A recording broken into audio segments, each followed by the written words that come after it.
Bom, boa noite. Hoje eu cometi uma grande gafe na semana passada, porque eu falei que a gente ia visitar Méntrida e que eu não fazia ideia do que era isso, até que eu fui ler e Méntrida é uma das regiões mais antigas de vinho plantado na Espanha. Então, vamos a Méntrida.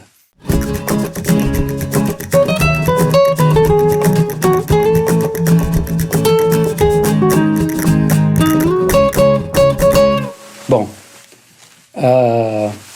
a gafe foi que Méntrida está na região de Toledo. E Toledo é uma cidade que eu conheço bastante bem. Naquelas minhas viagens que eu estava contando de tempos passados e remotos, Toledo era uma cidade longe. Se pegava um trem e ia até Toledo, uma cidade lindíssima, né? Ligada a El Greco. Vai aparecer aí o El Caballero con la mano en el pecho, que é um quadro célebre e que eu tentei já repetir algumas vezes brincando. A posição da mão do fidalgo rios de tinta correram a respeito disso. Tem tese e tal. Talvez ele fosse parente do Mr. Spock, né? Mas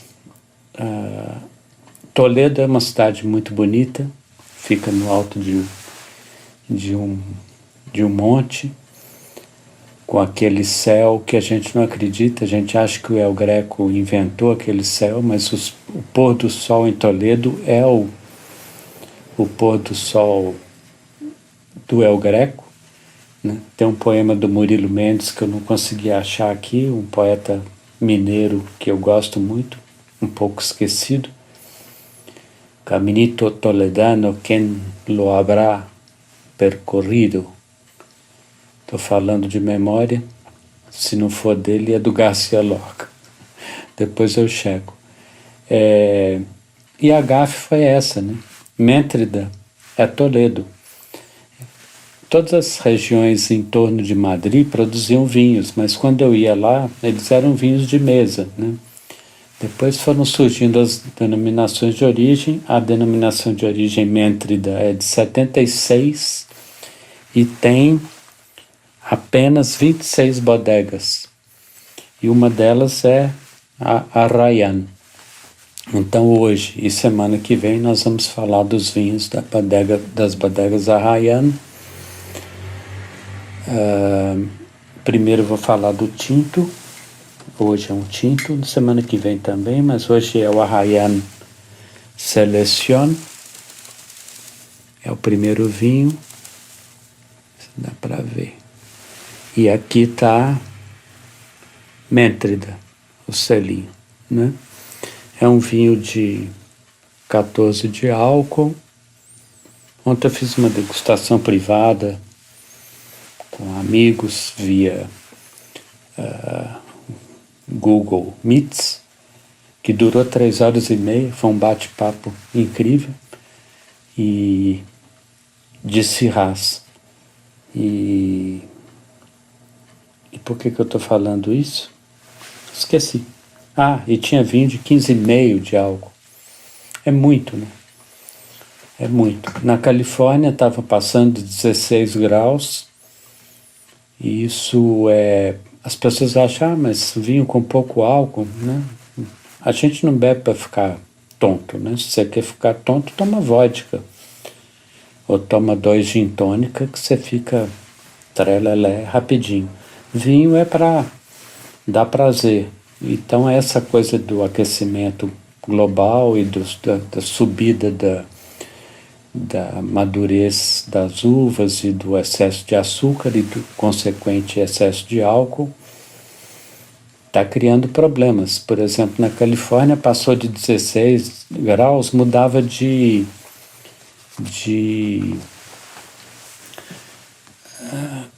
classe de imposto, passava a pagar imposto como vinho fortificado. Então, eles tinham que fazer uma coisa que eu acho horrível, que se chama...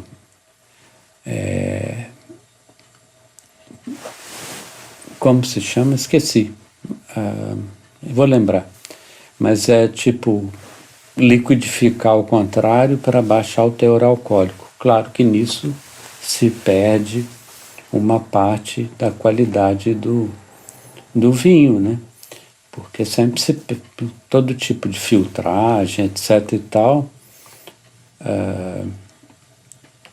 acho que era a osmose invertida que chama o processo. É um liquidificador com filtro que diminui o álcool para não pagar o imposto de vinho fortificado. 16 graus já está tocando num porto, né? E daí para cima, se não segurar. Então, eu sempre vou louvar vinhos de 13, 14 graus, porque eles são equilibrados, eles vão bem com a comida e você bebe mais, né? As pessoas sempre me perguntavam, puxa, você gosta de Riesling alemão de 9, 10 graus? Claro, porque eu consigo beber uma garrafa inteira com muito prazer, né? É bom para o produtor, para o vendedor, para o importador, porque você vai beber mais. E é bom para a gente, né? Álcool é uma coisa daninha, né? Sinto muito dizer, saiu um artigo recente no New York Times falando exatamente isso, né? O efeito do álcool é terrível, né? Para todos os órgãos, para o esôfago, estômago, fígado e para o cérebro. Então, bebam menos, né? Bebam com mais sutileza, bebam com mais foco, né? Me horroriza um pouco, eu gosto de gin, gosto de Negroni, gosto de gin tônica, gosto muito de single malts, Laphroaig, né? Laphroaig da Escócia, de Islay. Para mim é uma das bebidas mais sublimes que tem, né? É extremamente turfado e só pede pro Ardbeg e para o Talisker, talvez, mas eu gosto muito de whisky. Mas é um dedo, né? E as pessoas estão enxugando garrafas inteiras de gin, assim, isso não é bom, né? Susana Barelli, um dia desses, perguntou se as pessoas gostariam de vinho sem álcool. Se pudesse não perder a graça e o sabor, eu preferia consumir menos álcool, na verdade, né? Mas fim do meu discurso anti-álcool. Vamos à Méntrida. Bom, Méntrida, então, eu situei, é Toledo. Eu ia naquela época de trem, não tinha jeito de não pernoitar, né? Porque era uma cidade afastada. As cidades vão crescendo, isso acontece na Cidade do México, que eu gosto muito, da Cidade do México.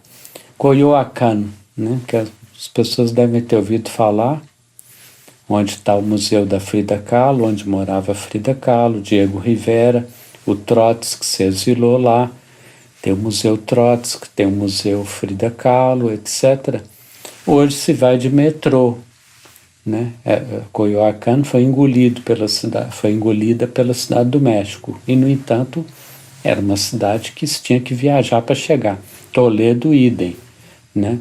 Eu recomendei dia desses as memórias do Buñuel, que se chama Meu Último Suspiro. É um livro excelente de ser lido, recomendo. Tem tradução em português, mas é fácil ler em espanhol também. Buñuel, o cineasta surrealista, amigo do Dalí, do Lorca, etc., e que se exilou no México. E ele conta desses fins de semana que ele ia com Lorca, Dalí E acho que Picasso também fazia uma esbórnia em Toledo, tinha que ir de carro, um Ford, sei lá o que era o carro naquela época, e não tinha jeito de voltar, era longe, né? Quando eu fui a primeira vez a Toledo, eu dormi lá. Não tinha nem hotel direito, era meio uma pensão de uma família que tinha ali um quarto e tal. E é maravilhoso dormir lá porque em Toledo acontece o mesmo que as motos da entrega.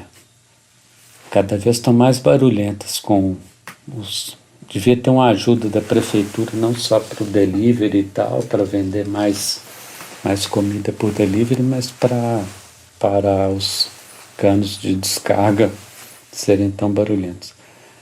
Mas acontecia em Toledo o que acontece em Veneza. Os turistas ficavam ali até 3, 4 da tarde e sumiam, quer dizer, de 4, 5 da tarde, noite adentro, Toledo era sua, né? Você andava naquelas ruas desertas, ouvindo os seus passos ecoando na calçada, como Veneza no inverno, no outono e inverno. Eu recomendo quem vá a Veneza, vá a novembro, dezembro. As pessoas vão no verão, queixam do mau cheiro, etc. Vão, né? Idem, como fala isso? Ide a Veneza no frio, porque os turistas ficam ali na praça de San Marco até 1, 2 da tarde. Depois Veneza é sua, né? Você caminha naquela cidade, aí você entende a mágica de Veneza, você entende a mágica de Toledo, você entende a mágica de San Miguel de Allende, perto da cidade do México, Puebla, enfim, isso aí. Vou responder 2 perguntas e passamos por vinho, quem ainda está assistindo. Perguntaram se vinho, mais uma vez, se vinho screw cap, tampa de rosca, é ruim. Não é ruim, não significa vinho de baixa qualidade e tal. Eu mostro essas rolhas muito íntegras porque é um elogio à qualidade que as rolhas atingiram e a qualidade que essas bodegas investem em rolha.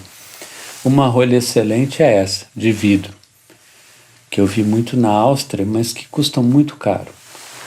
E screw cap é prático, né? Para um canhoto como eu, é ótimo. Você toma vinho no screw cap quando está viajando no avião, por que não tomar, né? E já há testes, se não me engano, não vou lembrar o nome do chateau, mas alguns chateaus de Bordeaux, alguns vinhos produtores australianos, e se não me engano 100% da Nova Zelândia adotou screw cap. Os vinhos da Nova Zelândia são excelentes, os brancos, e não há rolha na Nova Zelândia. E, no entanto, os vinhos duram, né? Então não tem nada a ver. Não é isso que se avalia, né? Compre...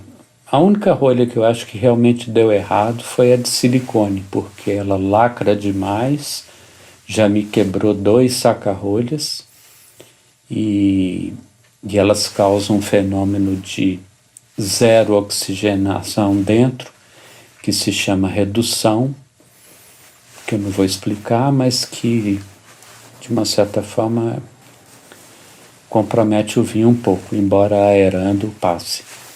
Fim dessa explicação. Vou falar do primeiro vinho, depois vou responder a outra pergunta. Métrida. Eu fiquei muito surpreso com esse vinho,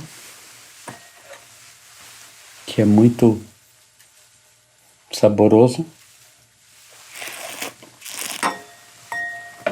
Taninos deliciosos. Vou ler as especificações técnicas dele.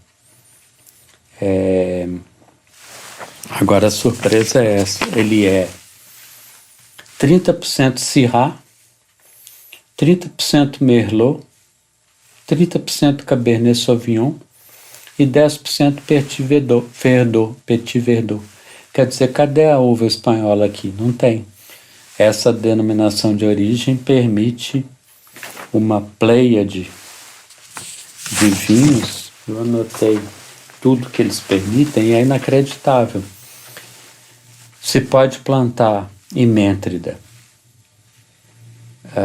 Garnacha, que a gente vai provar semana que vem, e representa 80% do que está plantado, mas se pode plantar Cabernet Franc, Cabernet Sauvignon, Graciano, Merlot, Petit Verdot e Syrah e Sensibel, ou Sensibel.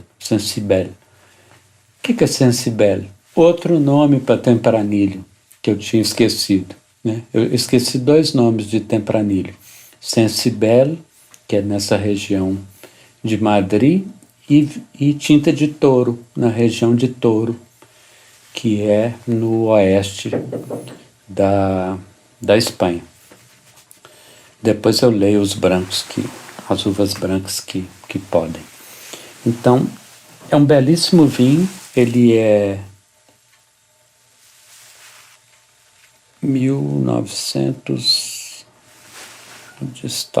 2016, com 5 anos, está ótimo para beber, mas ainda tem uma longa vida pela frente. Tecnicamente, ele acaba sendo um vinho francês, mas feito com o terroir dali, que é argilo arenoso.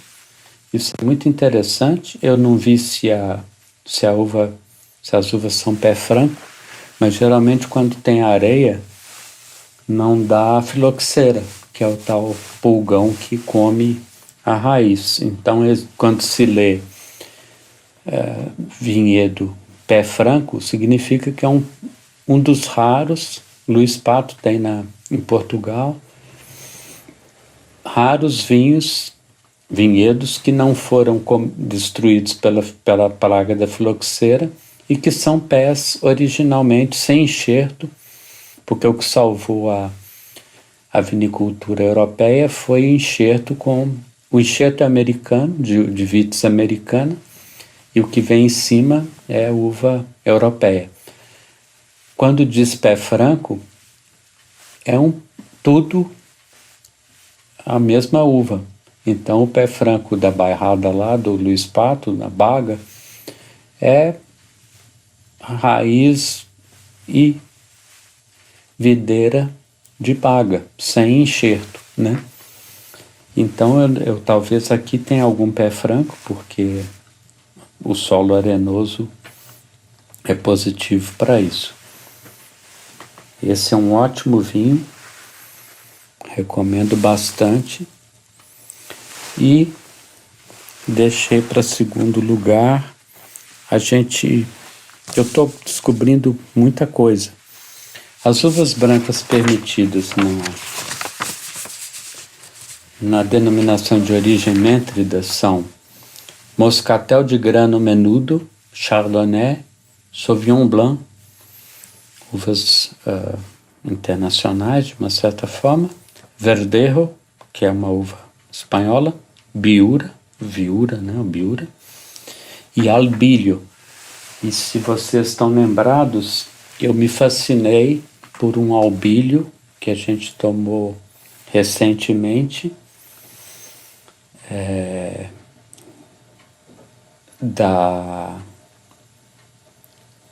não vou lembrar o nome do produtor, mas é o El Lebrero, de Félix Callejo. Foi um vinho branco surpreendente, o albilho deles. E aqui temos o albilho Arrayán, albilho real. Deixei gelar muito, o rótulo está despregando. Aliás, um lindo rótulo, né? É uma figura meio asteca, meio espanhola, com essas uvas. Belíssimo rótulo. Os dois são, né? Os dois são a mesma figura. Vou pesquisar o que é essa figura. Mas aqui com esse dourado e tal, ficou lindo. E ele é nos moldes daquele outro albílio. Ele passa... ele é 100% albílio. Ele tem 2 dias de maceração pelicular. O que quer dizer isso? A pele fica em contato com o mosto, né? O que caminha para o tal do vinho laranja. Só que o vinho laranja tem uma maceração pelicular gigante, então passa muita cor, muito tanino, porque a pele tem tanino, o grão tem tanino e a madeira das barricas costumam também passar tanino. Então, taninos têm diferentes origens, alguns são finos, outros não são finos, mas é curioso, sempre se pergunta, tem tanino em vinho branco? Sim, porque o vinho branco fermentado em madeira, por exemplo, terá tanino do carvalho. O vinho branco feito com cacho inteiro terá tanino da semente eventualmente tem gente mais radical que usa não só o grão da uva, mas usa também um pouco os cabinhos. Então, aí tudo tem tanino. E aqui, no caso, a pele, né? Esses 2 dias de maceração com a pele emprestam algum tanino e depois ele passa 7 meses em carvalho francês de 500 litros. Não a barrica clássica de 225, mas uma barrica de 500 litros. Isso aqui, com esse aroma meio de figo seco, de tâmaras, um toque de favo de mel.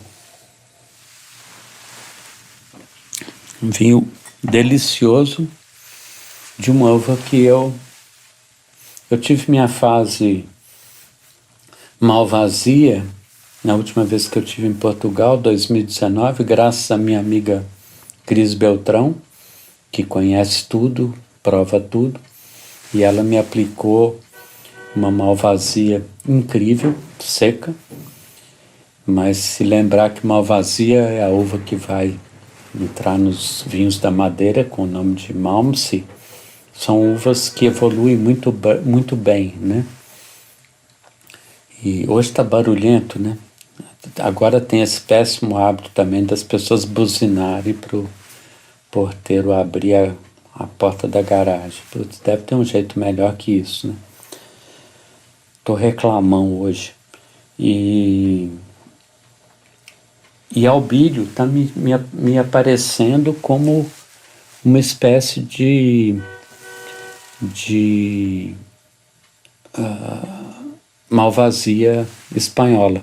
Eu vou pesquisar mais albílios, mas ele é claramente um vinho de guarda. Ele é 2018, tá com essa cor linda, e eu recomendaria com bacalhau. Aquela grande discussão bacalhau tinto ou branco ou rosado e tal, depende da receita de bacalhau, mas eu sou da escola Saul Galvão. Para mim, bacalhauada é com tinto, com passagem por madeiras, de preferência fermentado em madeira até, né? Isso é uma briga toda sexta-feira da Paixão, todo Natal, toda época de comer bacalhau. Quando eu era criança, o vinho com bacalhau era vinho verde tinto, que eu não recomendo a ninguém, que é como pegar a sua língua e passar uma lixa, mas da uva vinhão, né? Hoje tem aparecido belos vinhos feitos com uva vinhão, mais sofisticados que da minha infância. Mas na minha infância, toda sexta-feira tinha bacalhau e A alegria das tias, dos tios, era ter vinho verde tinto, né? Eu prefiro os brancos com madeira e prefiro os brancos com esse corpo do albílio, tanto esse albílio quanto o El Lebrero do último vídeo. E deixa eu ver o que mais, se eu tenho alguma coisa mais a acrescentar a respeito. Queijos secos também, né? O queijo manchego, né? O queijo clássico espanhol. Queijos secos em geral. Eu comi um provolone sem defumação da Roni, R-O-N-I. Eu recomendo muito a Roni. Eu sei que eles têm uma loja grande no mercado, eles têm a melhor manteiga no Brasil, na minha opinião, e eles fazem um provolone sem defumação, que ficaria ótimo com esse vinho. Eu estou percebendo que hoje eu não pus nenhum, o que é bastante raro, não pus nenhum coisinha. Agora é tarde, fica para a próxima. Ponto. Já falei pra caramba. Só vou responder uma questão que me fizeram. Você tá de pijama? Não. Por quê? Porque eu me visto completamente sempre. Eu acho que é um jeito meu de estar sempre totalmente vestido, e também é um jeito muito saudável de manter o seu cotidiano. Então, quando eu venho para o escritório, digamos assim, quando eu vou trabalhar, escrever, aliás, amanhã, não é amanhã, é que eu estou gravando antes, mas eu vou voltar com o blog essa semana, e no Dia Internacional da Liberdade de Imprensa. Não que gente do vinho seja censurado, mas vou voltar a blogar, vou falar sobre essa degustação de Syrah que eu fiz ontem, vou falar de uma série de coisas, da confraria Adolar Hermann e etc. E com perguntas que quiserem mandar. Mas a resposta é não. Eu estou sempre vestido completo, não é como jornalismo da TV que o cara está de bermuda e só daqui para cima. Eu estou com essa calça que as pessoas acham que é pijama, mas são calças xadrez, que eu gosto muito, tenho várias, e estou de sapato. Desculpe mostrar o sapato, mostrar a sola do sapato é uma falta de educação horrorosa, e estou com uma meia azul royal. Então, está respondido. Eu me lembrei de uma pequena história que dá tempo de contar rapidinho. O filho do General de Gaulle dizia, General de Gaulle é um grande ídolo meu, né? Quem me conhece sabe que eu aprecio muito o General de Gaulle. E o filho dele contou, nas memórias dele, filho, que ele nunca viu o pai não estando pronto, né? O pai saía do quarto já ou de farda, quando ele era general, ou de jaquetão, gravata, barba feita e terno, quando ele era presidente da República. Então, eu acho isso de rigueur, né? É um respeito com as pessoas, é um respeito comigo, né? Comigo, de me manter não relaxado. Então nunca vou estar gravando de moletom, de pijama, de bermuda. Acho que eu nem tenho bermuda, na verdade.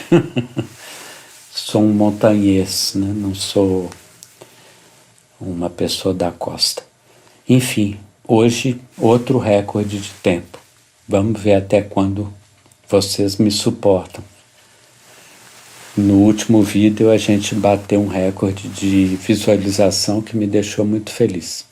Bom, semana que vem continuamos em Métrida e Castilho e Leão. Estamos avançando Espanha adentro, com grandes surpresas para mim, né? O que me deixa muito contente, não é só para vocês. Eu estou aprendendo muito da Espanha de hoje. Aliás, eu não falei o resto da história de Toledo. Toledo hoje é um bairro de Madrid. Se vai de trem suburbano, de cercanias, que tem de 5 em 5 minutos, quase um metrô. Então, aconteceu mesmo que Coyoacán e outras cidades que foram engolidas. Toledo foi engolida por Madrid. Tchau. Vai ter aí umas imagens do El Greco e dos rótulos e etc. Até semana que vem. Hasta luego.